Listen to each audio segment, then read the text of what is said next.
Et justement, c'est un peu dans l'histoire là, de la Fetch Alliance qui s'appelle, je crois, ASI, si je dis pas de bêtises. Ouais, c'est celui-là, ouais, Avec, l'Alliance, ouais. ouais, avec Fetch, Ocean et Singularity Network. Et justement, c'est là où j'ai envie de vous en parler parce qu'en fait, il y en a qui pensent que cette alliance, c'est une bonne idée. Mais vraiment, il y en a qui, au fond d'eux, se disent super, ça fait un projet qui est juste génial.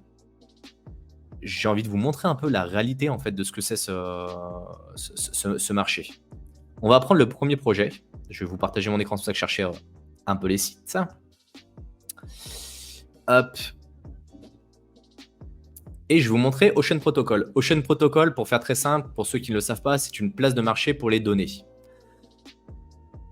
Les données, c'est la base de l'intelligence artificielle. On a besoin de données pour entraîner une intelligence artificielle. Donc Ocean Protocol s'est dit, ok, on va vendre des données pour entraîner les IA. C'est leur marketplace. Je cache rien. Là, on est en direct, je cache rien du tout. La marketplace, elle fait ça. Vous voyez, on n'a pas déjà 150 produits. Et juste, petite blague, regardez le nombre de ventes qu'il y a. 4 ventes, 30 ventes, 36 ventes, 39 ventes, 26 ventes, 16 ventes. Les plus vendus, 160 ventes. Est-ce que c'est pas une blague? Non mais vraiment, c'est un projet qui est pas nouveau. Ça aurait été un projet qui serait sorti là en début d'année. On dit ok, ils commencent à se lancer dans le truc. Ce projet-là, ça fait déjà plusieurs années qu'il est là. Pourquoi les sociétés ne viennent pas acheter des données chez eux? Tout simplement parce que quand vous utilisez un service de chez Google, de chez Microsoft, vous leur fournissez gratuitement les données. Pourquoi ils iraient les acheter? Ils n'ont pas besoin de leurs données. Alors oui, pour le respect de la vie privée, il faudrait que vous puissiez monétiser vos données. Oui, sur le concept intellectuel, je suis d'accord avec. Dans la réalité, bullshit. Ok, on parle de Singularity Network. Ils ont pour vocation d'être une place de marché eux aussi pour mettre à disposition des IA qui seraient accessibles aux autres personnes. Regardez le nombre de commentaires.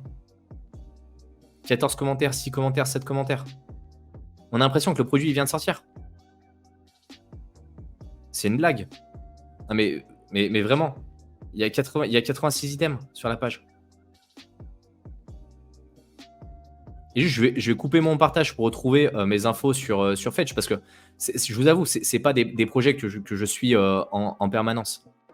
Et eux, leur objectif, c'est de faire de l'interconnexion avec de l'IoT, du partage de données en utilisant l'IA.